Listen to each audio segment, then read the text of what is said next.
Olá, boa tarde. Meu nome é Alailson, eu sou dentista, sou professor de odontologia e estou aqui para conversar com vocês a respeito de facetas em resinas compostas. Primeiramente, eu queria agradecer o convite, né? Estou extremamente lisonjeado por ter sido convidado a participar desse projeto entre a Colgate e a Turma do Bem e espero que a nossa conversa aqui, de algum modo, ajude o dia a dia clínico de vocês, ok? Então, o tema da nossa palestrinha vai ser Descomplicando facetas em resinas compostas. Vamos entrar nos slides? Essa, então, é a minha apresentação. Vamos dar início, então. Pessoal, a gente vai conversar com vocês aqui hoje a respeito de facetas em resinas compostas.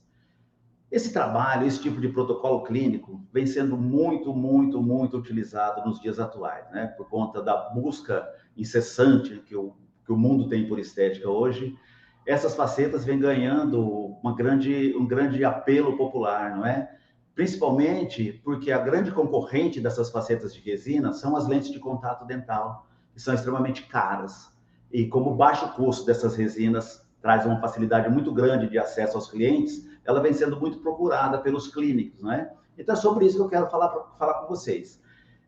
A nossa proposta aqui hoje, então, é mostrar para vocês algumas facilidades que a gente pode ter em conceber esses protocolos clínicos. Existe uma dificuldade muito grande de se confeccionar facetas de resina, não é? Principalmente por conta da habilidade manual. O dentista, para confeccionar facetas em resina de alta qualidade, tem que ter uma habilidade manual muito grande e isso exige muito tempo de treinamento. A proposta aqui é mostrar para vocês algumas maneiras de burlar esse tempo.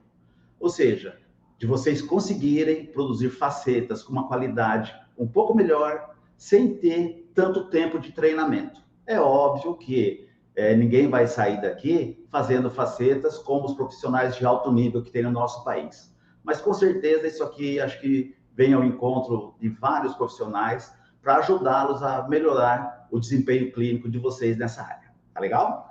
Vamos trabalhar nesse sentido, então. Bom, então, independente da técnica que a gente for usar para confeccionar essas facetas, a saída, a largada, o pontapé inicial, o V0 é o planejamento. Para tudo, né? Não só para facetas em resina, mas para qualquer tipo de trabalho que a gente venha executar, a gente precisa de um planejamento. E nas facetas não é diferente. Eu adoro muito esse slide, toda aula que eu tenho eu produzo esse slide, eu mostro esse slide, né, que é do Peter Dawson, pai da oclusão, e ele sempre dizia que 90% das falhas da odontologia estão no planejamento. E só 10% estão na execução técnica. Por que isso, gente? Os dentistas, eles negligenciam muito o planejamento, não é? A parte técnica, a parte manual, como é uma questão de treinamento, é uma questão mais divertida, né, vamos dizer assim, todo mundo consegue fazer com mais facilidade. Agora, o planejamento, que exige mais estudo, mais desenvolvimento seu próprio, né, mais uma evolução dos seus conceitos, então isso é uma falha grande na odontologia, né? Então, a gente sempre tem que pensar primeiro, num grande planejamento para depois a gente executar o nosso trabalho, tá? E os passos essenciais para um planejamento adequado, eu vou mostrando aqui para vocês, principalmente um planejamento estético, né? Que a nossa conversa aqui hoje é sobre o planejamento estético. Eu quero deixar claro, antes de tudo, que apesar de eu trabalhar muito com estética, o grande peso do meu trabalho, que deve ser o trabalho de qualquer profissional de odontologia, é a saúde, tá? A gente é forjado para dar saúde para os nossos doentes, para os nossos pacientes. Então, não tem sentido nenhum a gente trabalhar com estética em detrimento à saúde. A gente tem que, não dá para você pintar uma casa se não tiver solidez nessa casa, se o alicerce não tiver legal, não é? Então, o mesmo a gente tem que pensar aqui, tá? Eu não gosto de ficar falando de estética e muitas vezes quem está ouvindo pensa que eu estou com uma preocupação enorme com a estética e estou negligenciando outra parte. Não. Eu só dou estética para o meu paciente quando eu consigo dar um suporte para essa estética. Se eu não consigo, a primeira parte é a saúde. Saúde física, eu digo, tá legal? Depois vem a estética, ok? Vamos lá. Então, o princípio básico para isso, para esse planejamento, dos primeiros quesitos são os exames, né? Objetivos e subjetivos. São desses exames que a gente vai conseguir roubar do nosso paciente todas as informações necessárias para conduzir o nosso tratamento, para que a gente crie um plano de tratamento super adequado para esse paciente, não é? Não dá para você fazer odontologia em alto nível se você não souber o que aquele paciente foi buscar, não é?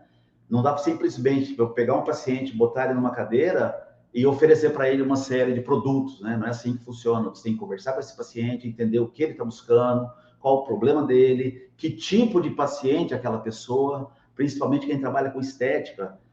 Você tem que entender muito a diferença de cada paciente. Tem pacientes que são super detalhistas, que qualquer detalhe vai ser super importante para eles. E tem outros que nem tanto, que você pode fazer um trabalho e vai ficar uma coisa linda, maravilhosa, mas vai satisfazendo, né? Então, você precisa, primeiro de tudo, nesse exame subjetivo, além da anamnese, é óbvio, né? Você roubar do paciente todas essas informações, tá legal? Outro item importante nesse planejamento são as imagens, né? Os exames de imagem que a gente precisa ter, porque a gente pode ter no futuro algum problema sério que já existia no paciente, não é? E a gente veio a descobrir só depois do trabalho já concluído, tá? Então, os exames de imagem, principalmente as tomografias hoje em dia, são cruciais para um trabalho adequado. Para quem trabalha com estética, o protocolo fotográfico é clássico, né? Não dá para se trabalhar com estética sem pensar em fotografia. Não existe isso mais, tá? O profissional de odontologia, ele tem que fazer um protocolo fotográfico desse paciente, não com o intuito de ter as fotografias do paciente armazenadas no computador, não, nada disso. Com o intuito de usar esse protocolo para diagnosticar desarmonias no sorriso do paciente. Essa que é a ideia de um protocolo fotográfico adequado, tá legal? Então, isso aqui também é básico no nosso planejamento. A partir dessas fotografias que você fez do seu paciente e que você descobriu, que você encontrou as desarmonias no sorriso desse seu paciente, o próximo passo de um planejamento ideal, né, seria a gente criar um sorriso novo para esse paciente, em cima dos defeitos, das desarmonias que a gente encontrou, tá certo? Eu uso normalmente, no meu dia a dia, o planejamento digital do sorriso, né, o DSD, o clássico DSD. Eu uso o PowerPoint para fazer isso, dá para se fazer isso com o PowerPoint, que é uma ferramenta gratuita. Existem softwares para se fazer esse trabalho também, que facilitam esse trabalho, geram um custo. Então, normalmente, eu costumo ensinar para os meus alunos a usarem o PowerPoint, que é gratuito, né? E com ele, você concebe um sorriso novo para esse seu paciente, ok? Isso tudo fazendo parte desse nosso planejamento. A partir disso, outro item importante para a gente continuar o nosso planejamento são modelos de estudo, né? São modelos de estudo, e em cima desses modelos de estudo, a gente colocar um encerramento nesse modelo de estudo a partir do sorriso que você criou. Você cria um sorriso e faz um encerramento em cima desse sorriso, ou seja, você está criando um sorriso novo, mais harmônico para esse paciente, usando os conceitos estéticos que você tem em mãos, tá legal? Então, assim a gente está delineando o nosso planejamento. Outra coisa importantíssima com relação ao planejamento é o envolvimento multidisciplinar, né? Muitas vezes a gente não tem condição técnica de executar tudo que é necessário esteticamente e funcionalmente para um paciente com as nossas habilidades. E, invariavelmente, a gente precisa de habilidades de outros profissionais, de outras áreas, como um periodontista, como um ortodontista, etc. Né? Então, a gente tem que ter essa parceria, tem que ter essa comunhão com os outros colegas para se conseguir resultados mais apropriados. Então, feito isso, a partir disso, a gente tem, então, já um planejamento, um plano de tratamento para oferecer para o paciente. Aí sim, as chances da gente conseguir um resultado mais positivo lá na frente são muito maiores, tá legal? Então, vamos lá. A nossa proposta aqui, então, é fazer um plano de tratamento para esse paciente e criar facetas com resina composta, tá certo? Para isso, eu preciso passar para vocês alguma coisa, pelo menos o básico sobre resinas compostas, tá? A resina composta, dentro da engenharia de materiais, são classificadas como compósitos, né? Compostos, como tal conceito aí, são materiais formados por dois ou mais constituintes, insolúveis e com propriedades finais superiores aos materiais que a gente utilizou para criar esse novo material, tá? Isso é uma resina composta. Dentro da complexidade da composição da resina composta, né, que são todos esses itens que eu estou citando aí para vocês, matriz orgânica, partículas inorgânicas, silanos, sistema ativador, iniciador, inibidores, pigmentos, radiopacificadores, tem dois itens que eu preciso conversar com vocês sobre eles, tá?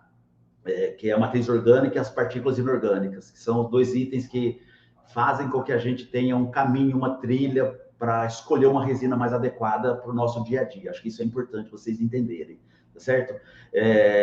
O primeiro item é a matriz orgânica. A matriz orgânica, traduz a matriz orgânica como o seguinte: pensem que todo material odontológico, tá legal? Ele tem uma matriz. A matriz é como se fosse a base daquele material. Eu vou fazer uma analogia bem barata, mas que é bem legal. Se você pegar farinha de trigo, ovo e leite, você vai fazer uma massa que é um bolo, tá? Se você colocar chocolate, ele vira um bolo de chocolate. Se você colocar laranja, ele vira um bolo de laranja. Ou seja, a matriz orgânica do bolo é o leite, o ovo e a farinha. Isso é a matriz orgânica, ou seja, é a base do material. As resinas compostas, a mesma coisa. Ela tem uma matriz orgânica que o fabricante vai associando outros itens, conforme está sendo mostrado aí, não é? E vai dando características próprias, propriedades diferentes de um material para o outro. Tá legal? Então, e essa matriz orgânica, no caso das resinas, são formadas por esses monômeros metacrilatos que eu estou descrevendo aí para vocês, tá? Não tem sentido a gente ficar conversando disso agora, mas tem uma série de monômeros e eles são escolhidos de acordo com o fabricante, um mais fluido, outro menos fluido, um com um grau de contração maior, outro com grau de contração menor, e o fabricante cria uma matriz orgânica para o produto dele que vai ao encontro das necessidades que ele crê que os clientes deles têm. Tá legal? Então, isso basicamente é a matriz orgânica. Essa matriz orgânica, ela tem um monte de deficiências físicas, então a primeira coisa que se faz com essa matriz orgânica, para ela ter uma qualidade melhor, é adicionar partículas inorgânicas. Fazendo de novo uma analogia, quando você está misturando concreto, fazendo concreto, pegando cimento, misturando com areia e água, o construtor, para melhorar as propriedades desse concreto, ele coloca pedra lá dentro, não é? Coloca pedra lá dentro. A mesma coisa se faz na odontologia. Também se coloca partículas lá dentro, né? Partículas lá dentro. E essas partículas podem ser esses itens que eu coloquei, de quartzo, de sílica coloidal. Hoje em dia está se usando muito, aqui eu deixei em negrito aí, né? Que é o silicato de zircônia, vários materiais, várias resinas compostas hoje em dia tem como partículas inorgânicas esse silicato de zircônia, que é um material super poderoso, né? Que dá propriedades muito legais a essas resinas. Essas partículas inorgânicas, efetivamente, elas levam para a nossa resina propriedades muito legais e muito importantes. Por exemplo, essas partículas inorgânicas, elas aumentam a resistência à compressão, aumentam a resistência à tração, aumentam o módulo de elasticidade, aumentam a resistência à abrasão, elas reduzem a contração de polimerização, reduzem a absorção de água e reduzem o coeficiente de expansão térmica. Ou seja, a partícula inorgânica, ela dá um salto de qualidade em cima da nossa matriz orgânica, não é? E faz com que essa nossa matriz orgânica se torne um material muito mais poderoso e muito mais viável para ser usado na odontologia, tá legal? Um outro item que é relativamente importante é o silano, né, ou agente de união. Essas partículas, quando são jogadas ou misturadas dentro dessa matriz orgânica, elas não têm uma união com essa matriz. Então, todas essas partículas são envoltas, são banhadas por um agente de união, que é o silano. E aí sim, quando você mergulha agora essas partículas na nossa matriz orgânica, elas têm uma união química com essa matriz orgânica. Tá legal? Então, basicamente, a gente tem uma resina, que é uma matriz orgânica com partículas inorgânicas, certo? E esse silano, esse agente de união que faz uma ficar unida na outra. Fora isso, tem os outros componentes, que são aqueles que eu citei lá atrás, radiopacificadores, iniciador, pigmentos, etc., que dão características diversas para cada resina. Ok? Qual a importância disso? A importância disso começa agora. Tá? Uma maneira que tem da gente classificar essas resinas é diante do tamanho dessas partículas. Ok? Então, as resinas compostas, elas podem ser resinas convencionais e terem partículas de tamanhos entre 8 e 12 micrômetros. Elas podem ser microparticuladas e terem partículas entre 0,04 e 0,4 micrômetros. Elas podem ser híbridas e terem partículas de vários tamanhos lá dentro. E hoje em dia, a gente tem um nível de partículas, um nível de tamanho de partículas que vem sendo muito usado, né? Que foi uma grande virada na odontologia, que são as nanopartículas. As nanopartículas. Essas resinas, o grande diferencial que a gente tem de uma resina para outra, com relação ao tamanho dessas partículas, diz muito respeito à resistência desses materiais e à rugosidade desses materiais.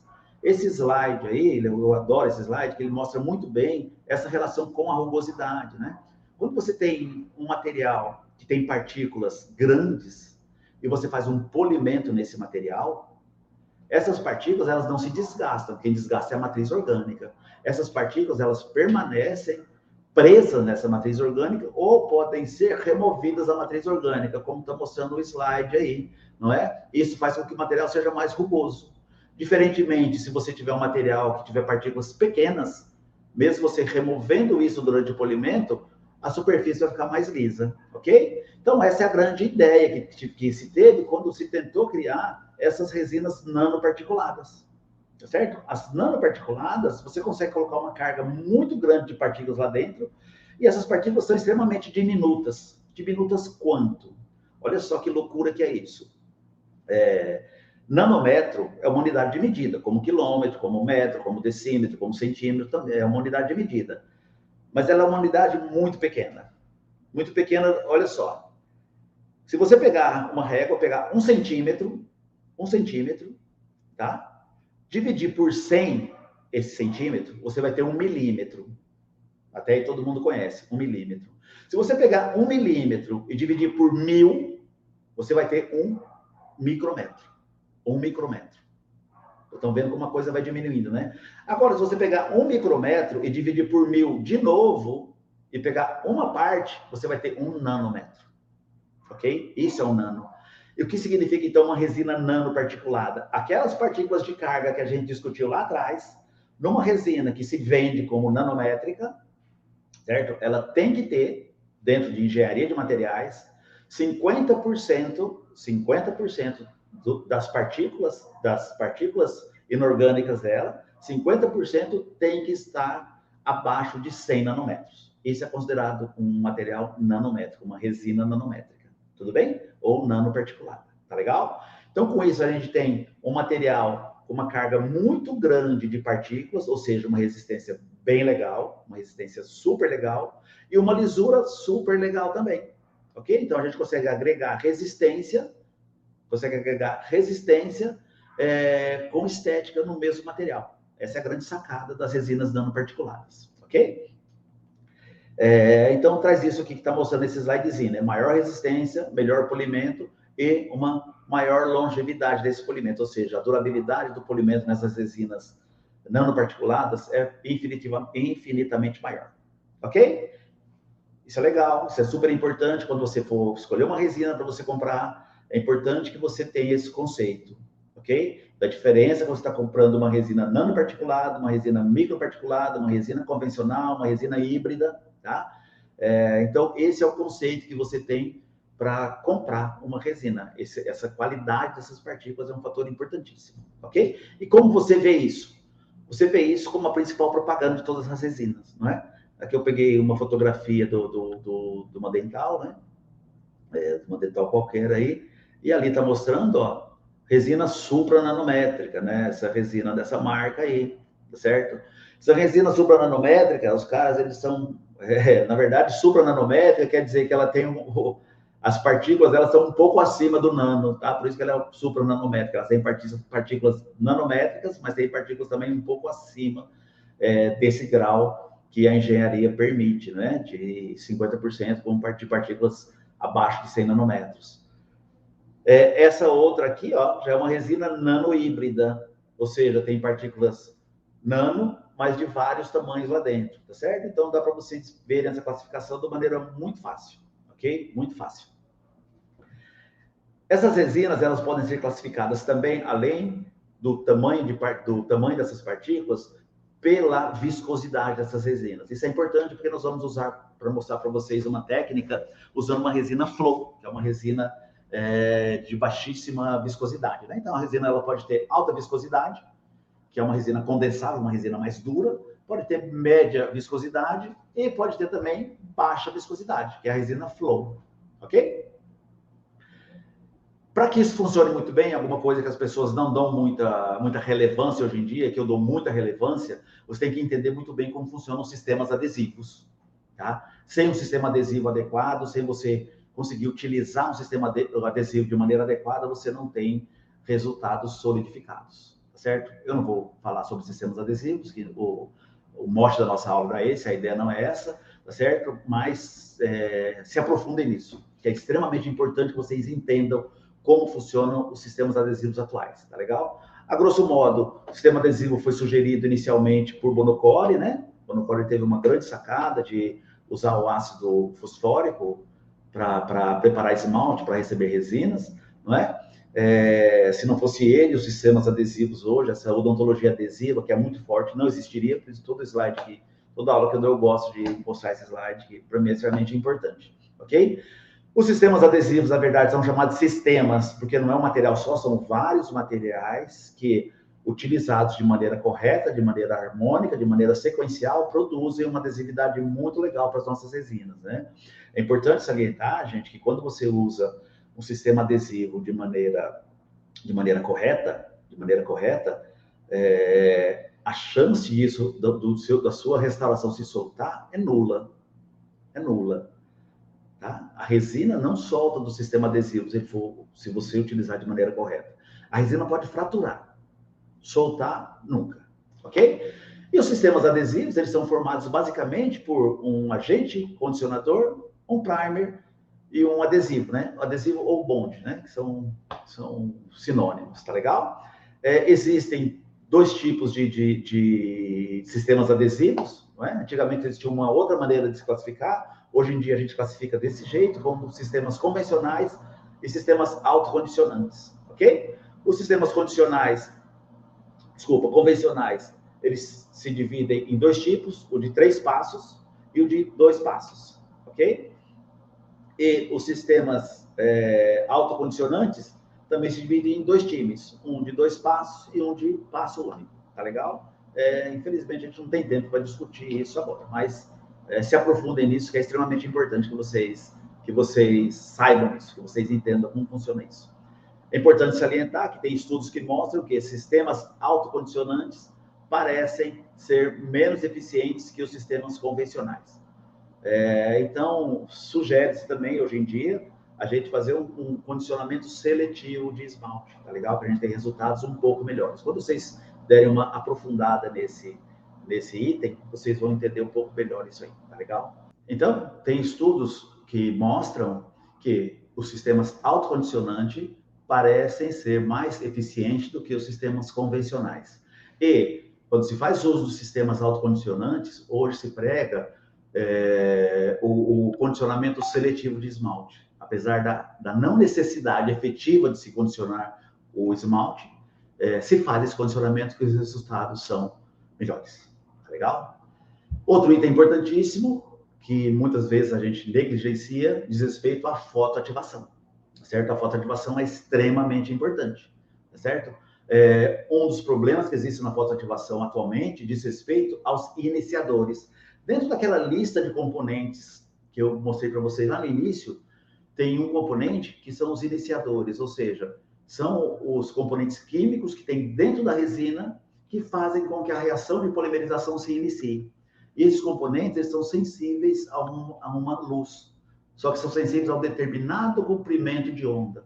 Hoje em dia, com dentes clareados, houve uma variação, uma mudança nesses iniciadores, né? Se usava muita canforoquinona e ela é amarelada, então, para se fazer resinas hoje em dia para dentes super claros, não dá para usar canforoquinona mais, então se usam outros fotoiniciadores. Então, para isso, os aparelhos eles têm que ter comprimentos de ondas variáveis para que você consiga polimerizar vários tipos de resina, tá legal? Isso é extremamente importante. Outra coisa importante também nos fotopolimerizadores diz respeito à colimação.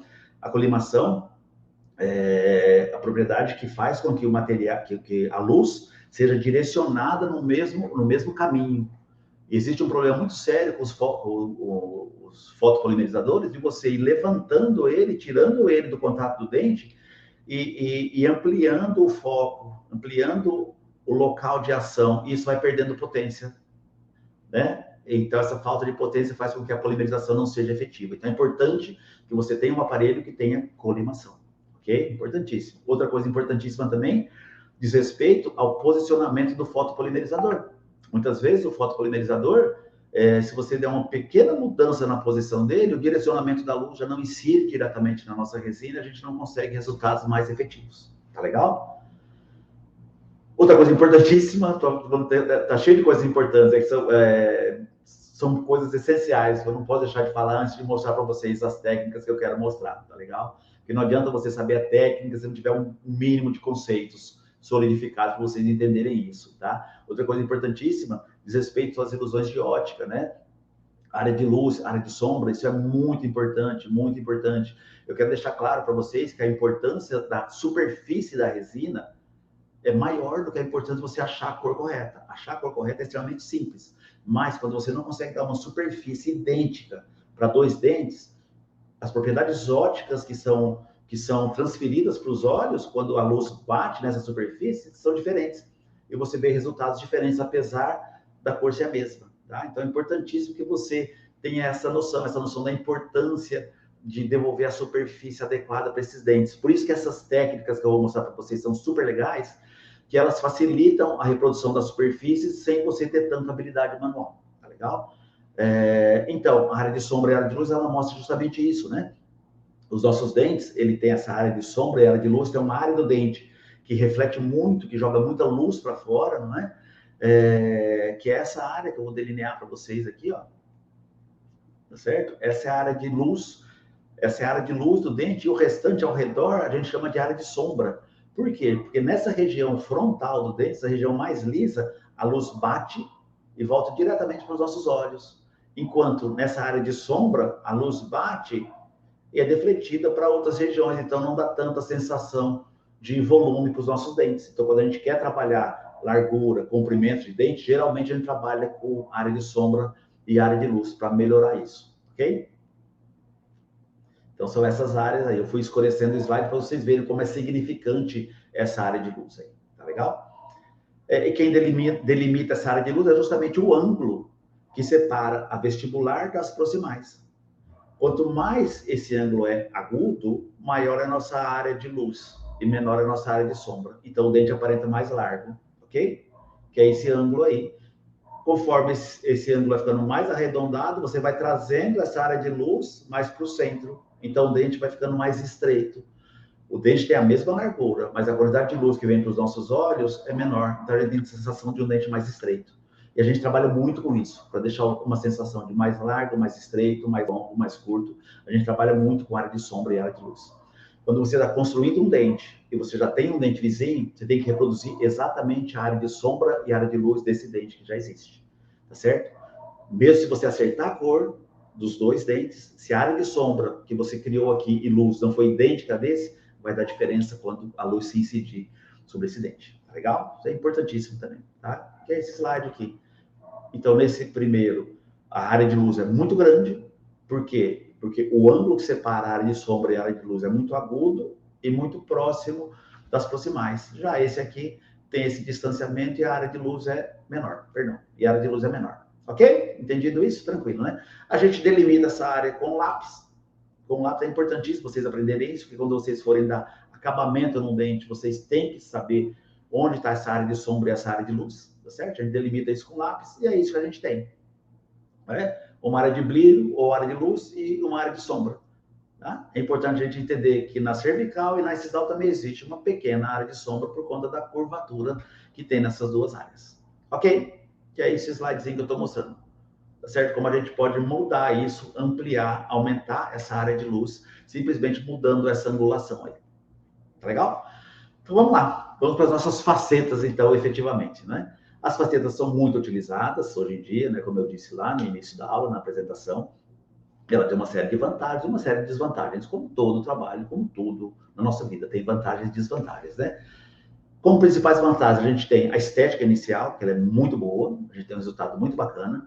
Ela dá uma união com a estrutura dental muito forte, muito boa. O custo dela, a gente sempre está comparando isso aqui com laminados cerâmicos, tá, gente? Então, o custo dela é muito inferior a uma cerâmica. O ajuste estético, isso é importantíssimo, né? Você tem uma facilidade de fazer ali na hora e acertando cores, enquanto com a cerâmica isso é um pouco mais complicado. E outra vantagem importantíssima com relação às cerâmicas, talvez a maior de todas, a chance de reparo. Se porventura você precisar fazer um reparo na resina, é a coisa mais simples do mundo. Do mundo não, mas é extremamente simples. Já numa cerâmica, não existe reparo. Tá? O reparo não fica com uma qualidade ideal. E como desvantagens dessas facetas em resinas compostas, a gente tem a técnica apurada, como eu disse para vocês. Você tem que entender muito bem como funciona um sistema adesivo, senão você não tem resultados adequados. Aí a técnica é muito minuciosa, é muito delicada. A longevidade estética, quando comparado com a cerâmica, é muito menor, isso é fato, mesmo a gente tendo no mercado à nossa disposição resinas compostas de alta qualidade, elas ainda estão abaixo das cerâmicas, né? Por conta da porosidade, como está dizendo aí embaixo, por conta dos desgastes, tá? Por conta da lisura superficial, porque as cerâmicas têm essa vantagem, tá? Mas são trabalhos muito legais, que a gente faz bastante, e os resultados são extremamente positivos, ok?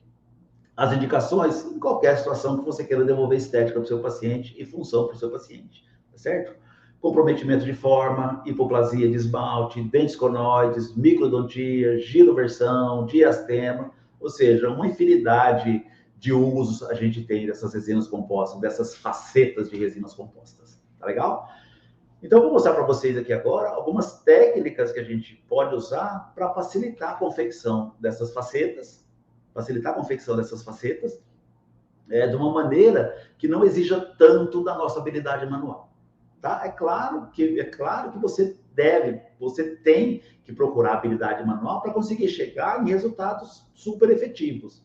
Ok, gente? O que eu estou querendo mostrar para vocês aqui são técnicas que podem ser usadas, são extremamente sólidas para serem usadas, dão uma facilidade muito grande e dão resultados muito positivos, tá certo? É óbvio que a grande busca é você chegar em resultados como os grandes mestres da odontologia que tem no nosso país, que fazem trabalhos maravilhosos, a nossa meta é chegar até eles, tá certo? Enquanto isso, para a gente poder fazer esse trabalho e entregar para o nosso cliente um trabalho de qualidade, a gente pode lançar mão dessas técnicas que eu vou mostrar para vocês, tá legal? Então, a primeira técnica que eu vou mostrar é a técnica da silicona transparente, que você pode usar ou a silicona transparente, né, ou translúcida, como queiram, e também a cola quente, que é uma técnica super fácil, super barata para se usar. Vamos lá, então. Então, vamos primeiro mostrar da silicona transparente, a técnica direta. A gente faz tudo isso como a gente mostrei para vocês lá atrás, tá? Como a gente faz o planejamento lá atrás. O paciente chegou no seu consultório com o dente fraturado, ou para você modificar a estética do sorriso dele, eu crio um sorriso novo para o meu paciente, a partir de um protocolo fotográfico, né? Eu crio o protocolo fotográfico, eu faço um DSD, um planejamento digital no meu computador de sorriso novo, mando para o meu protético e ele faz um enceramento para mim.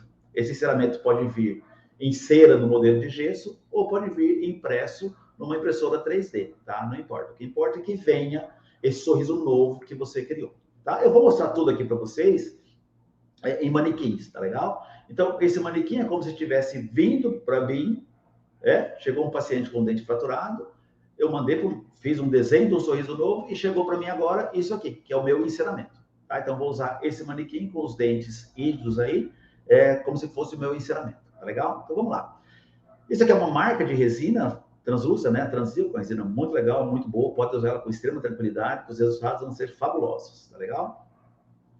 Como que a gente faz? Ela é uma silicona, quem já usou silicona de adição sabe como se usa uma silicona, não é? Você tem o revólver que você precisa inserir as bisnagas de silicona lá, tem uma ponta misturadora que já sai adequadamente a quantidade correta, a quantidade precisa dos dois materiais para você fazer uso dele, para que eles saiam com a qualidade necessária, tá certo? Você precisa usar as pontas misturadoras, tá? Por quê? Porque essa ponta misturadora é ela que dá a proporção correta dos dois materiais que estão se misturando, ok? Quando você compra um material, ele vem com uma determinada ponta misturadora, geralmente as pontas se acabam antes do material se acabar, e quando você for repor essas pontas, você tem que repor o mesmo tipo de misturador, não pode usar um misturador diferente, senão você não consegue os resultados, as propriedades que o vendedor, que o fabricante passou para você, tá legal? Então a gente deposita essa silicona sobre o nosso enceramento, diretamente sobre o nosso enceramento, tá certo?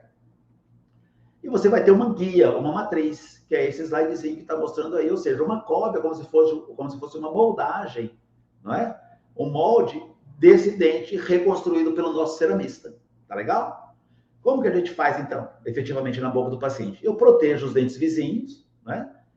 Faço o condicionamento ácido do dente a ser tratado, né? Faço o preparo, se for necessário fazer preparo, a ideia aqui não é falar sobre isso, né?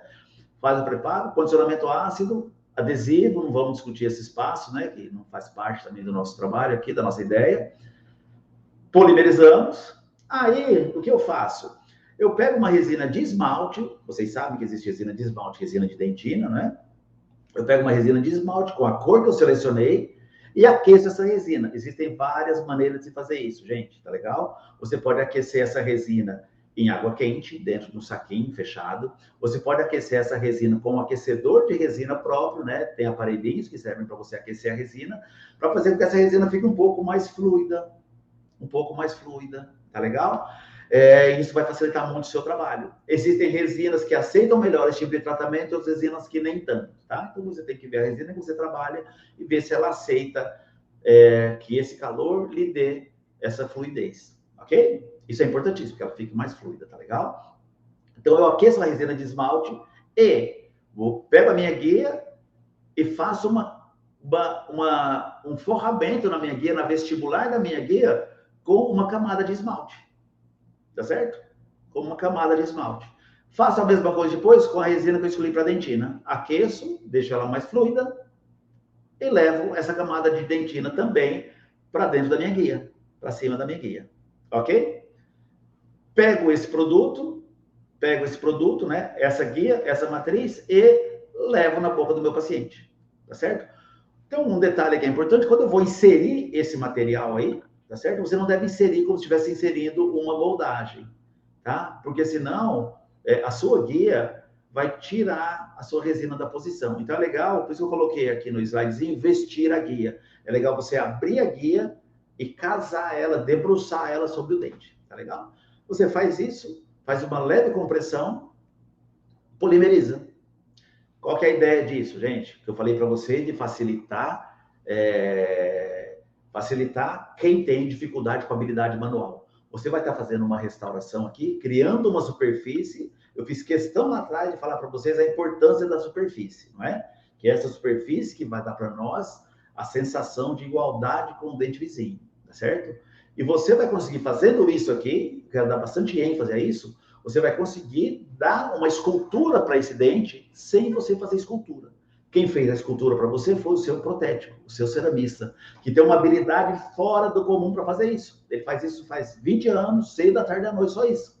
A escultura dele é perfeita, tá certo? Então, enquanto você não adquirir essa habilidade, essa técnica faz com que você consiga ter resultados mais favoráveis nessa superfície, nessas texturas, sem ter tanta habilidade para isso. Essa que é a grande sacada, essa que é a grande ideia dessas técnicas, tá legal? Então, polimerizamos, por isso que a gente usou silicone transparente, tá certo? Ou a cola quente, também dá para fazer com cola quente, tá? Que tem um custo muito mais barato do que a silicone, eu vou mostrar para vocês já com a cola quente como se faz, tá certo? E quando a gente remove, a gente vai ter um dente com uma escultura bem adiantada aí, ok? A gente pode aplicar uma glicerina e polimerizar novamente para a gente ter uma cópia mais fiel dessa superfície. Por quê? Porque como a silicona fica em contato com a nossa resina, fica uma camada de resina sem polimerizar. A silicona dificulta a polimerização dessa camada superficial da resina, bem como o oxigênio também.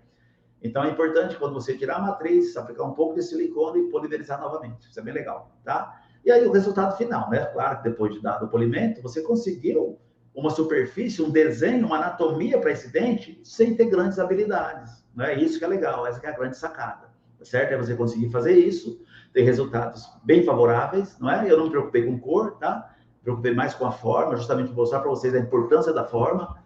E você consegue ter resultados realmente favoráveis sem ter grande habilidade. Essa que é a grande sacada, ok? A gente consegue até aquela borda translúcida, não é? Que muito paciente tem, não são todos que têm, mas alguns têm, tá legal? Então, outro, a gente pode usar também, ao invés de usar a resina composta convencional, né, a resina condensável, a gente pode usar uma resina flow, que a gente chama da técnica da resina injetável. Tá? Existe uma série de resinas flow hoje em dia com propriedades mecânicas super legais. uma quantidade de carga, uma quantidade de partículas inorgânicas muito alta, tá? Com 60%, 65% de partículas inorgânicas, que dá para esse material uma resistência muito legal, tá bom? Então, dá para ser usado, sim, para se fazer essas facetas, esse tipo de resina. Vamos lá, então, para a técnica com essa resina flow. Estamos aqui de novo com o nosso enceramento. Esse é a cola quente, tá? Eu aplico a cola quente diretamente sobre o dente, né? Sobre o dentinho, sobre o nosso modelo encerado, tá certo? Em toda a região, na vestibular, na lingual. E esse aqui é o resultado. Super transparente, não é? Super transparente, mais transparente do que a silicona, ok? Eu estou fazendo um trabalho científico com um aluno agora, exatamente nesse período, a gente não tem resultados ainda, mas justamente vendo o grau de polimerização que a gente consegue usando cola, usando silicone, né? Teoricamente, o fato da luz atravessar a cola ou atravessar o silicone, a gente vai ter alguma perda lá embaixo, tá? Então é isso que eu quero descobrir efetivamente. De quanto essa perda, qual é o resultado disso depois que a gente faz uma restauração fotopolimerizável, tendo que essa luz atravessar ou a cola ou a silicone. Em breve a gente vai ter resultado, eu posso passar para vocês, tá legal? Então tá aí a nossa guia, a guia aqui fora do nosso modelo. O dente a ser restaurado, né? Proteja os dentes vizinhos, como eu mostrei nas outras slides. Condicionamento ácido, adesivo, mesmo protocolo. Agora eu insiro a minha guia, não é? Na boca do meu paciente, faço uma perfuração nessa guia, ou nessa guia, ou de silicona, ou de cola quente, tanto faz, certo? E insiro a minha seringa com a resina flow, com essa resina condensável. E vou injetando essa resina aí. Esse slide mostra efetivamente o limite ali onde essa resina está sendo injetada, né? Dá para você ir acompanhando visualmente essa resina tomando conta de todo esse espaço que ficou entre a guia e o dente que está preparado, né? Eu coloquei ali escrito não girar, porque muitas vezes acontece bastante isso quando o aluno está executando esse trabalho, dele girar a seringa para tentar alcançar outras regiões. Quando ele gira a seringa, muitas vezes pode acontecer dele distorcer a agulha, desrosquear a agulha e vazar resina para todo lado, tá? Então, procura não girar a seringa na mão. Procura trabalhar com a seringa sempre na mesma posição. Você pode levar o bico da sua agulha em vários pontos, mas sem girar a seringa, tá legal? Isso é importantíssimo. Aqui eu fiz um slide em preto e branco, justamente para mostrar a demarcação da resina que está sendo inserida e da área que não recebeu resina ainda, não é? Fotopolimerizei. Quando eu removo, eu tenho uma anatomia muito próxima do que eu desejo já, não é? Muito próxima do que eu estou buscando, sem ter grande habilidade para esculpir. Essa que é a grande ideia, tá, gente? A ideia dessa aula é justamente mostrar para vocês essas técnicas que facilitam a vida, o trabalho dos profissionais que não têm habilidade manual ainda, que ainda não conquistou essa habilidade manual. Essa habilidade manual é conquistada com muito treino, muito treino. Alguns mais, alguns menos, dependendo de cada um. Tem pessoas que têm mais facilidade, pessoas que têm menos facilidade, depende de cada um, tá certo? A gente remove os excessos com uma lâmina de bisturi, e depois você dá um acabamento, perceba que a forma fica muito próxima do dente original, do que a gente queria, tá certo? A gente consegue devolver essa forma sem ter necessidade de grandes habilidades, tá legal? Essa que é a ideia desse trabalho aí, ok? É legal a gente olhar por incisal, para a gente ver a cópia se ficou fiel, não é? Se a gente conseguiu reproduzir a superfície do dente que você está querendo reproduzir. Também olhar por trás da cabeça do paciente, né? Se a gente conseguiu devolver essa forma. E essas nuances que vão dando um resultado final mais detalhado para a gente, tá legal?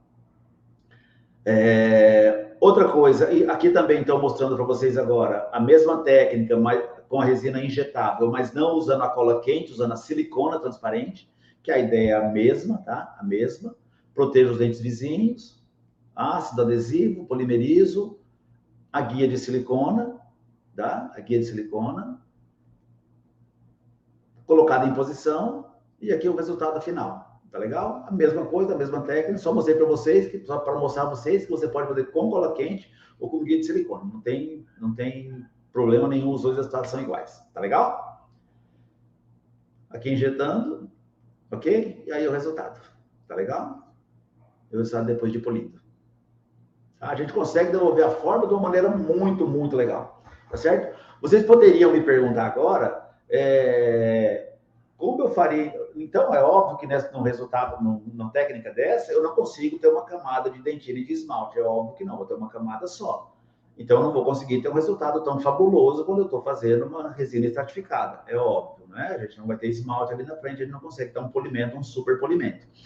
Mas a gente pode devolver algumas nuances, né? Como, por exemplo, em dentes mais jovens, aquela nuance azulada ou opalescente que tem na incisal desses dentes por conta da grande quantidade de esmalte que tem em dentes jovens, né? A gente vai fazer essa técnica de cutback, que é mais ou menos o que os protéticos fazem, não é? Ou seja, eu posso pegar o dente depois de pronto, com a resina injetável, criar um espaço ali como se fosse uma concha palatina de uma restauração estratificada, tá certo? E em cima dessa concha palatina que eu criei, faço um repreparo, faço os lóbulos de desenvolvimento, não é? Com dentina, com resina de dentina, e uso uma resina de efeito ali para dar essa sensação, essa borda mais translúcida, tá, gente? Então, tem várias maneiras de você ir resolvendo isso. Aqui são técnicas que eu faço aqui no meu dia a dia, tá?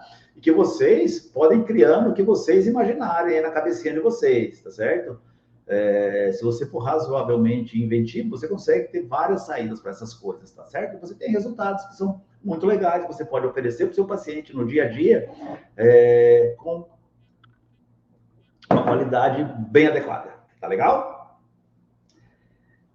Outra coisa que eu costumo fazer, assim, também que dá bem certo, é você usar a resina injetada, certo? A resina flow, com uma faceta de esmalte, para você ter uma qualidade melhor no seu polimento. Como que eu faço isso? Como que eu faço isso? A guia, novamente, né? Eu faço uma camada de esmalte na face vestibular da minha guia e polimerizo. Certo? Então, eu vou ter uma guia com uma faceta de esmalte ali. Levo ela na boca do meu paciente. Vai ter um espaço agora, não da guia até o dente preparado, mas do esmalte com o dente preparado. Nesse espaço, eu faço um sanduíche com a resina injetável. Ok? Eu enfio agora a minha agulha por baixo dessa faceta de esmalte e injeto a resina ali embaixo. Tá? Quando sair, a gente tem tudo preenchido naquele espaço, a minha resina de esmalte vai estar grudada, vai estar colada, vai estar aderida na resina flow que eu coloquei ali por baixo, não é? E a gente vai ter um polimento melhor. A gente vai ter uma casquinha de esmalte aí para a gente conseguir um polimento mais adequado, tá certo? Como eu disse para vocês podem ir criando várias saídas para isso, tá bom? Observando aqui de novo por incisal, né, para a gente ver se está todo mundo igual. Toda vez que a gente está construindo dentes, é importante a gente fazer essa observação, né, por incisal, por trás da cabeça do paciente, de perfil, para ver se os volumes estão sendo adequados, né?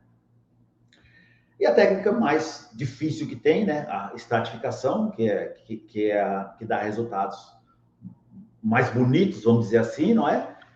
E que exige um pouco mais de habilidade manual, né? Mas a gente pode, de algum modo, também facilitar algumas coisas, né? Porque muitas vezes a gente vê professores mostrando a técnica que eles usam, como eles são grandes nomes da odontologia, eles têm um conhecimento muito grande, têm uma habilidade manual muito grande, então eles usam uma gama muito grande de resinas para se fazer estratificação. Isso causa até um pouco de medo, não é? De quem está iniciando, fala, nossa, eu não vou conseguir fazer isso nunca, mas você vai conseguir. É que você tem que primeiro gatinhar, para depois andar, para depois correr. Não dá para você sair correndo de um minuto para o outro, certo? Então você tem que ir começando devagar. Tenho certeza que eles também começaram devagar, tá? Eles fazem isso porque eles treinaram muito, tá certo? E vocês não podem se privar disso. Vocês também têm que treinar muito. Vocês treinando muito, vocês também vão chegar lá, tá certo? Então vamos lá. A ideia aqui, então, o problema que tem de maior aqui é justamente o que a gente não tinha nos outros. A gente precisa aqui agora, para se fazer estratificação, conhecer um pouco de anatomia dental. Né? Você tem que conhecer os princípios de anatomia, entender como que é um dente efetivamente, para que você consiga esses resultados. Então você precisa entender um pouco de anatomia, principalmente os incisivos centrais, os incisivos laterais, né? Esses lóbulos de desenvolvimento, os sulcos de desenvolvimento que esses dentes têm, não é? Para você conseguir reproduzir essas características do dente. Então você precisa conhecer essa anatomia. Naquelas técnicas que eu mostrei até então, isso não tem tanta necessidade, tá certo? Então, esse aqui é um modelo de estratificação que tem 7 ou 8 cores de dentina que o profissional utilizou, né, para fazer isso. E a gente vai tentar mostrar para vocês uma maneira mais simplificada também de fazer isso. Pelo menos para vocês iniciarem, tá? A ideia, gente, é que vocês comecem com o básico. Depois vocês vão se sofisticando aos poucos. Essa que é a grande ideia. Tá? Não queiram sair daqui e pular para cima de uma vez. Ninguém consegue isso. Né? Tem um filme que todos vocês devem conhecer, o filme Matrix, que o Keanu Reeves, né? Ele recebe não sei como pode dizer aquilo, né? Mas um programa, um cartão de computador, e ele vira lutador de um minuto para o outro, né? Não existe isso. Aquilo não é na vida real. Não existe um cartão que você coloca e vai sair fazendo resina. Não existe isso. Existe muito treino. Só isso, tá legal? Se você treinar muito, você vai conseguir. Se você não treinar nada, você não vai conseguir. Só isso. Então, eu quero ensinar para vocês aqui o básico, tá? Um V0, uma maneira de vocês começarem isso de uma maneira bem simplória, tá bom? E para isso, eu gosto de usar essas resinas, as resinas da Vitra, elas são muito fáceis de trabalhar e elas têm um número menor de cores e você consegue resultados bem legais com elas. A primeira coisa que a gente faz para se fazer uma restauração estratificada é uma guia palatina. A guia palatina a gente faz com uma silicona de condensação ou silicona de adição, não importa, né? Você manipula o pesado, essas siliconas, ela tem as duas fases de material, ela pesada, ela leve, a gente manipula a pesada, até chegar numa textura homogênea, não é? Leva isso para lingual do enceramento, isso é feito no enceramento, tá, gente? O paciente chegou com o dente quebrado ou com um sorriso para você criar, você fez fotografia, você fez um planejamento digital para isso aí, e o seu protético mandou o enceramento para você. E com esse enceramento, sim, você vai começar a fazer o seu trabalho. Não é? Daqueles que eu mostrei, ou esse aqui, a técnica, o protocolo é o mesmo, tá bom? Aqui que as coisas começam a ficar diferentes. Então, a gente faz esse guia palatino. Tá? Esse guia palatino, que é isso aí. Com ele, você recobre toda a palatina desses dentes até a incisal desses dentes. Ok? Como que a gente utiliza essa guia palatina? Então, ela está aqui posicionada no nosso modelo, no nosso manequim encerado, não é? E aqui ela da boca do paciente, o dente com o dente fraturado. Eu faço uma marcação com uma sonda no nível da fratura, ok? E aí preencho, eu faço uma camada de resina de esmalte nessa guia, tá? Uma guia de esmalte super fina, super delicada. Pô, mas para que fazer uma guia de esmalte lá na palatina? Porque quando vocês começarem a se aprofundar um pouco mais, vocês vão perceber que o que dá a cor para a resina são as propriedades óticas da resina. O pigmento tem uma influência mínima nisso. A propriedade ótica é o mais importante, tá certo? E você deve saber que no dente existe uma camada de esmalte, não só na vestibular, mas na palatina também. E nesse meio tem dentina, certo? Então, a gente tem que devolver esse esmalte da palatina também, por conta dessa propriedade ótica, ok? Porque a luz que passar aí, ela precisa reproduzir as mesmas propriedades que vai estar passando no dente. E no dente a gente tem uma camada de esmalte, uma camada de dentina, uma camada de esmalte. Tá legal? Então a gente faz essa camada de esmalte aí. Ok? Deixando ela mais lisa possível, mais uniforme possível e super delgada. Tá? Por que super delgada se o esmalte não é tão delgado? Por quê? Porque uma das propriedades que o esmalte tem é a translucidez, uma das propriedades óticas que o esmalte tem. E as resinas não conseguem reproduzir a translucidez dessa propriedade que o esmalte tem tão efetivamente quanto o dente. Se a gente deixar uma camada de esmalte tão espessa quanto a camada de esmalte que tem no dente, a gente vai ter um dente mais escurecido. Tá legal? Então é isso. Aí a gente leva na boca do paciente, a gente vai ter a nossa concha palatina ali. Polimeriza, remove a guia, vai ficar essa concha palatina dando já para a gente, o que é mais importante, um norte de como nós vamos fazer essa restauração. Do tamanho, da largura, do contorno desse dente, a gente vai seguir essa guia para fazer essa restauração. Então, essa concha palatina que a gente faz, além de devolver essa propriedade ótica do esmalte, ela vai dar para a gente também um norte para a confecção das nossas restaurações. Tá legal? Vamos fazer um passo a passo aqui para vocês entenderem melhor. Condicionamento ácido, adesivo, a nossa guia, não é? A nossa guia aí posicionada, tá certo? Essa guia foi feita com o dente encerado, por isso tem essa diferença de tamanho. Os dentes que a gente vai construir vão ter exatamente esse tamanho. E esse formato, tá legal? A concha palatina dos dois dentes. Você pode proteger os dentes vizinhos, aí é da sua escolha. Eu não sou muito de regras, tá? Eu acho que cada um tem que seguir a sua regra. Se você tem habilidade suficiente para confeccionar uma restauração dessa sem precisar proteger o dente vizinho, ótimo. Se você não tem, faça uma proteção. Isso é muito de cada um, tá legal? As brocas que você vai utilizar, você tem que entender a função de cada broca, para você escolher uma que funcione bem, tá? Não caiam também na rotina de ver um profissional fazendo usando uma determinada espátula e querer usar aquela espátula para resolver o seu problema. Lembrem-se que aquela espátula, ela funciona muito bem na mão daquele profissional, tá certo? Não é o fato de você comprar aquela espátula, você vai trabalhar como ele nunca, isso aí não existe. Talvez você consiga trabalhar com outra espátula melhor do que com aquela que você viu o profissional trabalhar, tá certo, gente? Então procure o seu caminho, tá? Procure o seu caminho, procure suas habilidades. Outra coisa também que acontece muito é com relação à escolha das marcas de resina, né? Existe uma coisa muito louca com relação a isso. Esses profissionais que são os grandes nomes da odontologia estética, eles conseguem trabalhar com várias marcas de resina, porque eles têm uma experiência muito grande, eles conseguem saber a nuance de cada material desse. E quem está no começo não tem isso ainda. Então, o conselho que eu dou para quem está começando é: escolha uma marca de resina, uma marca boa, e domine aquela resina, domine aquela marca, trabalhe bem com aquela marca. Aí sim você pode ir agregando outros itens, né, na sua prateleira de resinas, tá legal? Uma resina de efeito, uma resina opaca, que você consegue resultados melhores, assim você vai crescendo aos poucos, tá? Essa é a grande ideia. Então vamos voltar aqui. Então, feito isso, eu fiz a concha palatina, depois eu vou aplicar a dentina, de acordo com a cor que eu escolhi, tá certo? Quando eu aplico a dentina, eu faço já aqui um desenho desses lóbulos de desenvolvimento já na dentina, porque isso já vai me dar uma nuance muito legal quando eu colocar o esmalte aí por cima, tá certo? Então, eu faço isso aí, e se vocês perceberem, nesse momento aqui, você pode ou não deixar um espaço ali na incisal, né? Ou seja, vocês perceberem, esses lóbulos, eles não estão encostando na incisal. Eu deixei uma fatia ali vazia, só com a concha palatina. Nessa região, você pode trabalhar com resinas de efeito, se for necessário, certo? Se o paciente tiver a incisal um pouco azulada, um pouco mais opalescente, mais translúcida, você pode sim lançar mão de uma resina de efeito para devolver esse efeito também. Se não tem, não faz necessário. Você pode levar seu lóbulo até o final lá. Tá legal? Mas a ideia é colocar a dentina, fazer esses lóbulos e depois aplicar o esmalte. Tá? Da maneira mais simples e mais tranquila possível.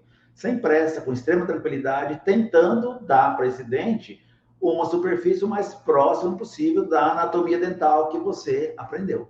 Não é?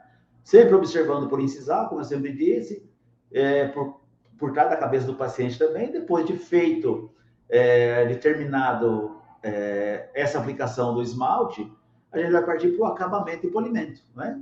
Ou seja, com o acabamento, aqui eu estou marcando aquela área de sombra e luz, não é? Aquela área de brilho, área de sombra, que eu falei para vocês, que a gente marca com a ponta do lápis, para você devolver a superfície. Se você conseguiu devolver isso já nas espátulas, ótimo, você vai ter um trabalho menor agora.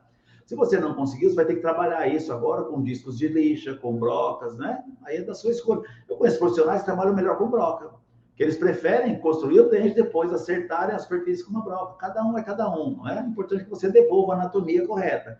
A gente tem que tomar muito cuidado aqui, quando está fazendo esse tipo de trabalho, vou voltar um slide para falar disso, com a quantidade de dentina que você está botando aqui. É legal você fazer, para quem está iniciando, fazer os dois incisivos juntos. Porque aí você faz os incisivos e você tem a noção exata da quantidade de dentina que você colocou. Aí você vai ter uma camada de esmalte muito igual às duas. Tenho certeza que se você colocar uma camada de esmalte em uma e uma camada diferente de esmalte na outra, sendo todo mundo da mesma cor, vai dar diferença, tá? Porque essa espessura do esmalte, ela é extremamente importante no resultado final de escurecimento dessas resinas. Tem uma tendência a quanto mais espesso for o esmalte, a camada de esmalte, mais escurecida ficar essa restauração, com menos valor ficar essa restauração, tá certo?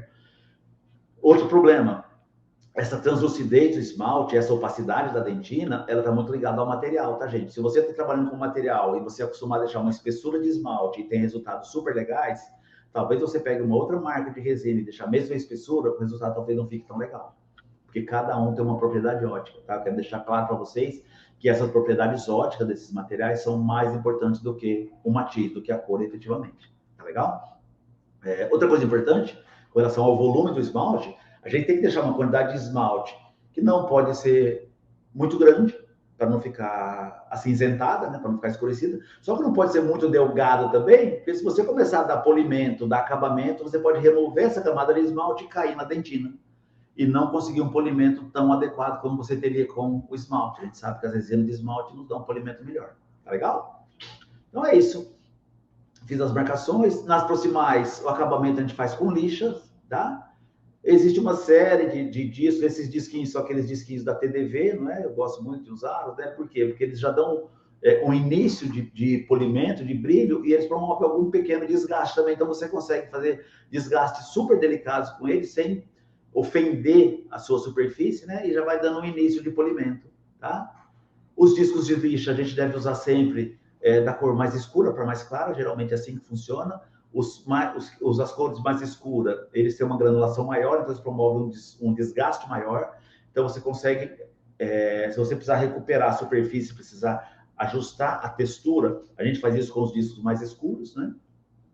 E a gente vai refinando, vai trazendo para os discos mais claros e dando mais brilho, mais polimento para os nossos trabalhos, tá legal? A gente pode usar, depois disso, carbeto de silício para chegar na parte final do polimento, né? As escovinhas de carbeto de silício. Pode usar escovinhas nas ameias para dar polimento também, certo? As escovinhas de pelo de cabra também são excelentes para chegar num polimento mais adequado, tá? Você pode lançar mão também das pastas de polimento, né? Das pastas diamantadas para polimento.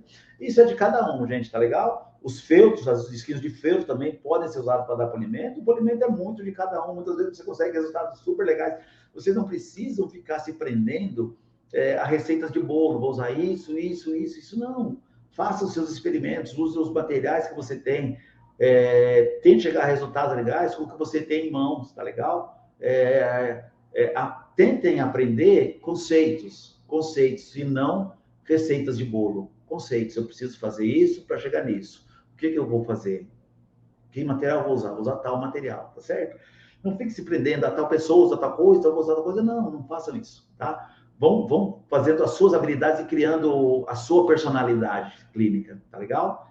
E depois do polimento final, não é? Você geralmente consegue resultados bem legais, de uma maneira bem simplória, tá, gente? O que eu estou querendo mostrar para vocês aqui é uma maneira fácil de se fazer restaurações de resina, de fazer essas facetas de resina. De uma maneira mais tranquila e não tão assustadora como a gente vê no nosso dia a dia, tá legal? E vou falar outra coisa para vocês conseguirem resultados, o que a gente vê muito no Instagram, não é? Ou seja, de restaurações super brancas, são mais fáceis do que fazer isso aqui, tá? Por quê? Porque quando você coloca uma massa de resina super opaca, você mascara todo o substrato. Então, o problema da cor foi embora. É só habilidade manual para você dar um contorno adequado para esses seus dentes. Por isso que quando você faz dentes muito claros, geralmente o profissional faz até os pré-molares, tá certo? É muito mais difícil você fazer uma restauração só nos dois centrais e devolver a cor dos dentes do paciente, que você fazer 10 restaurações de cor mais clara. É óbvio isso, né? É óbvio. Dá muito mais trabalho você acertar a cor do que deixar todo mundo de uma cor só. Tá? É muito mais fácil fazer isso e tem pacientes que gostam dessas cores super claras, então pode ficar tranquilo, vocês conseguem trabalhar isso com muita facilidade, com pouquíssimo treino. Tá legal? Olhando aqui por trás da cabeça do paciente, para a gente entender se a anatomia está bem copiada, né? Se a superfície está bem copiada, tá certo? Aqui a mesma coisa, de novo, né? Ó, usando a guia, ácido, adesivo, conchas palatinas, a resina de dentina, que eu fiz com resina um pouco mais clara, não é? É a mesma coisa, depois aplicando esmalte, você pode aqui na incisal, aqui nesse caso, aqui na incisal, nesse espaço que eu falei para vocês, não é? Que eu coloquei uma resina azulada, né? Para dar essa nuance azulada, depois aplicando o esmalte por cima de tudo isso, não é? Fazendo as marcações aqui nesse lado, dá para perceber bem, não é? Que na distal, que as distais estão diferentes, a área de sombra e a área de brilho, tá? Quando vocês encontrarem por aí, nas andanças de vocês pela internet, aquelas marcações que tem com uma cor azul, uma cor vermelha, mais ou menos eles fazem isso para marcar onde está a área de sombra e luz com uma cor e onde você quer chegar com a outra cor. Aí você vai fazendo desgastes com disco de lixa até chegar nesse ângulo que você está criando agora, tá certo? Aí você tem uns resultados bem satisfatórios, tá? Bem satisfatórios, eu acho. Tá legal? O efeito que eu falei para vocês podem fazer naquela região, não é? Naquela regiãozinha que eu passei, que eu mostrei para vocês, a gente deixa na incisal, aqui fazendo toda a passagem de novo da concha palatina, só para mostrar para vocês que o efeito você pode fazer do jeito que você quiser, tá certo? Você vai observar o dente vizinho e tentar reproduzir aqui, naquela região da concha palatina, o mesmo que acontece no dente vizinho. Se o dente vizinho tem alguma mancha branca, um pigmento branco, você pode usar um pigmento branco e tentar marcar mais ou menos a mesma posição do dente que você está criando, tá? Você pode criar vários lóbulozinhos também, num dente eu estou mostrando os 3 lóbulos clássicos desenvolvendo, você pode fazer do jeito que você achar mais conveniente, do jeito que você achar que fica mais adequado para aquele paciente, tá, gente? E aí aqui eu usei uma resina de efeito, que é uma resina opalescente, né? Que o esmalte tem muita opalescência, certo? Mostrando aqui que a gente tem que deixar uma camada para o esmalte depois, tá? E aí como o efeito fica diferente daquele primeiro, né? Ó, dá para a gente ver agora aí os dois finalizados, como que o efeito de um fica diferente do efeito do outro. Isso você vai fazendo no seu manequim, fazendo treinamentos, você vai tendo cada vez desenvolvendo mais isso aí. Tá legal? Uma relação importante, aquilo que eu falei para vocês, que é a quantidade de esmalte e dentina. Deixa eu passar esse slide aqui, que é super legal, super importante, né? Quanto mais esmalte você coloca, mais escuro fica a dentina. Muitas vezes a gente refaz uma restauração, escolhe uma outra cor para restauração erroneamente. Muitas vezes a cor você acertou, você está errando nas propriedades óticas, ou seja, na espessura que você está deixando de esmalte e dentina. Eu fiz um exemplo bem clássico aqui, ó. Eu fiz uma concha palatina e aqui coloquei uma quantidade menor de dentina, tá? Uma quantidade menor de dentina. Olha lá a quantidade de dentina que eu botei. E coloquei esmalte. Olha como ficou a cor. Ficou super acinzentada, né? Ó. Agora eu vou, com as mesmas cores, eu vou aumentar a quantidade de dentina. Aumentei a quantidade de dentina, olha o resultado como ficou, tá? A mesma cor, olha como muda tudo quando você deixa uma espessura maior de esmalte. Tá legal? Beleza? Maravilha. Olha aqui a diferença, tá? Eu vou passar uns vídeos aqui, só para finalizar, para vocês verem essas nuances aí, tudo que eu mostrei para vocês. Alguns videozinhos, quando eu dou curso aqui, os alunos gostam de ficar filmando e eu guardo esses vídeos eu não sei se vocês perceberam, eu não faço tudo que eu mostro aqui para vocês, gente. Eu não faço nada de superprodução, tá? Tudo que eu faço aqui no meu instituto, com as fotos dos meus cursos aqui, dos meus alunos, justamente para mostrar para vocês como é o dia a dia, tá? Eu não gosto de mostrar inverdades, tá? Eu gosto de mostrar o que é a realidade. Quando a gente mostra os erros, fica muito mais fácil as pessoas aprenderem do que quando você mostra só acertos, né? Eu vou passar uns vídeos aí. Então, a primeira coisa que a gente faz, que eu faço sempre, tá? Quando eu estou reconstruindo um sorriso, ou para laminado cerâmico, para lente de contato, ou para facetas de resina também. Primeira coisa, depois que eu crio o sorriso novo para o paciente, eu boto esse sorriso na boca do paciente, para ele ver como ficaria, né? Que é o mocap. O mocap nada mais é do que uma maquete do que você vai fazer. Não é? Tá? Então, rapidamente, para vocês verem aí. Isso aí é a criação que nós fizemos, é o sorriso novo dele. Aí foi feito um enceramento numa impressora 3D. Isso é uma guia de mocap, né? Com essa guia, a gente consegue colocar na boca do paciente o que a gente criou. Para o paciente ter uma ideia do resultado, como vai ser o resultado lá na frente, né? A previsibilidade desses trabalhos são muito legais. Quando você faz de cerâmica, você tem uma previsibilidade melhor, não é? Porque o seu ceramista vai fazer exatamente o que ele criou. O que ele criou, essa resina, a resina bisacrílica que a gente usa para fazer essa guia de mocap, né? Observe como que é a anatomia do meu paciente, como vai ficar logo após a remoção da guia de mocap, tá? A colocação do mocap. E meu ceramista ele consegue fazer em cerâmica exatamente o que ele fez no enceramento, tá? Já quando a gente for fazer isso em resina, principalmente se for fazer estratificada, talvez a gente não consiga um resultado tão efetivo assim. Tá legal? Aí fazendo então prensando a guia de mocap, né? A gente coloca a guia. Eu deixo uma marca ali na incisal, para às vezes a gente embaralha na hora de colocar. Tá? Geralmente sai o excesso, a gente remove esse excesso aí. Ela endurece muito rápido, 3, 4 minutos ela começa a tomar presa, tá certo?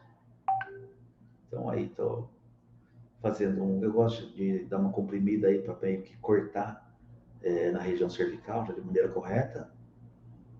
Ok?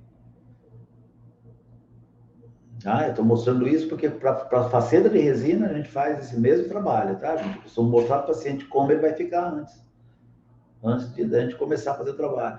Porque a gente tem uma previsibilidade muito maior, né? O resultado que a gente consegue depois, o paciente já tem uma ideia bem clara, bem nítida de como ele vai ficar, tá certo? Aí já polimerizou a resina bisacrílica é uma resina quimicamente polimerizável, né?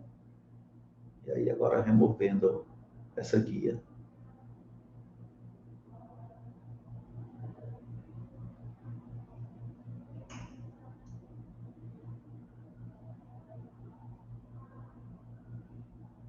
Olha lá, tem um resultado bem legal de como ele vai ficar. Então a gente mudou a anatomia do sorriso dele, não é? Aumentando mais os incisivos, ele é um rosto bem grande, bem forte. Então eu achei que para ele ficaria bem legal. Assim, o que eu faço? Eu mostro isso para o paciente e vejo se ele aprova isso. Não é ele que tem que gostar dessa criação. Ele gostando, a gente parte efetivamente para fazer o trabalho, ok? Aí, agora, eu mostrei para vocês a guia de silicone, né? Fazendo diretamente, mas eu posso fazer aquela guia de silicone transparente usando uma guiazinha de silicone convencional, de silicone de adição. Eu faço uma guia, recorto uma janela na vestibular, que é a parte que nos interessa, não é? E aí eu preencho com a silicone é uma silicone de outra marca, ela é um pouco menos transparente do que, ela é muito menos transparente do que a Transil, tá certo? Essa silicone é a silicone da Hiller, é um pouco mais escurecida, então a dificuldade de passar a luz dela com certeza é maior. Então eu faço isso e com plástico eu faço uma compressão aí. Eu faço uma compressão e essa compressão minimiza muito a quantidade de bolhas que podem surgir. Tem alguns profissionais que fazem, finalizam a polimerização da guia numa panela de pressão, né? Aquelas panelas de pressão de protético, para diminuir a quantidade de bolhas. Também é uma prática muito legal, tá, gente? Muito legal. Essa prática aí também você consegue ter resultados bem legais, tá? Aí depois você vai levar essa guia na boca do seu paciente, tá? Olha lá, removendo depois de pronta, tá? E aí você tem essa guia pronta com essa janela por onde a luz vai passar. E você pode, então, levar na boca do paciente essa guia. Pode levar na boca do paciente essa guia. E, olha lá, e fazer aquelas técnicas que eu mostrei para vocês. Ou injetada, ou com a resina aquecida, tá legal?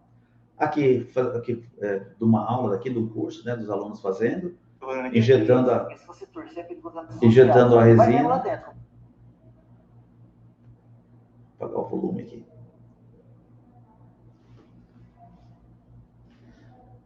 Lá que eu disse para vocês, você pode fazer naquele movimento ali, né, para ir injetando a resina em várias regiões, não é? Em várias regiões.